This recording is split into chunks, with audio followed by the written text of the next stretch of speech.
એક ધર્મના ભગવાને યુવાનો સાંભળજો ખાસ આ વાત તમારા હૃદયમાં, તમે જેને માનો છો આપણા દ્વારકા વાળાને, એની આપણા બાપની વાત કરું. એક ધર્મના ભગવાને એવું કીધું કે સુપર પાવર બ્રહ્માંડને જે ચલાવે છે દુનિયાને, સુપર પાવર નામ નથી દેતો હું, પણ એક ધર્મના ભગવાને એવું કીધું કે દુનિયાને સુપર પાવર જે ચલાવે છે એનો હું બાળક છું. સાંભળજો, એક ધર્મના ભગવાને એવું કીધું કે સુપર પાવર જે દુનિયાને ચલાવે છે એનો હું બાળક છું.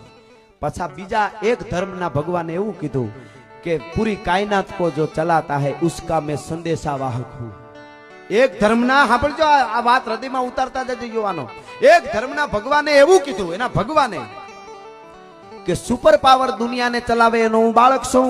એક ધર્મના ભગવાને એવું કીધું કે પૂરી કાયનાત को चलाता है दुनियाને चलाता है उसका मैं સંદેશાવાહક, એનો સંદેશાવાહક છું. પણ મારો તમારો બાપ દ્વારકાધીશ કુરુક્ષેત્રના રણ મેદાનમાં છાતી ઠપકારીને એમ બોલ્યો કે હું જ બ્રહ્માંડનો બાપ છું, હું કોઈનો સંદેશાવાહક નથી, હું કોઈનો બાળક નથી. અગ્નિદાત વિષદાત ધાર ક્ષેત્રદાર ધનહાર બહુરી બકારત શસ્ત્ર ગહી અવધ વધ છટકાર. એ અર્જુને જ્યારે જોયું અગ્નિદાત વિષદાતના ક્ષેત્ર 11મી અધ્યાય દિવ ચક્ષુ. આપણો ભગવાન તો જુઓ સાહેબ, કોકદી ગીતામાં ખાલી ડોકું કાઢજો.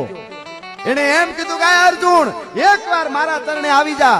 11મી અધ્યાય દિવ ચક્ષુ દે દિખાયો રૂપ કેતે શીશ નેત્ર પાય કેતે ભુજ ધારી है અને સૂર્ય ચંદ્ર અગ્નિ जैसे शस्त्र और भूषण है અને દાતન કી રેખ બીચ મરી સેન સારી है. એને કીધું કે એકવાર મારા ચરણમાં આવી જા, ક્ષેમ કુશળ તમામ જવાબદારી મારી છે ભલા માણસ. ઈ આપણો ઠાકર.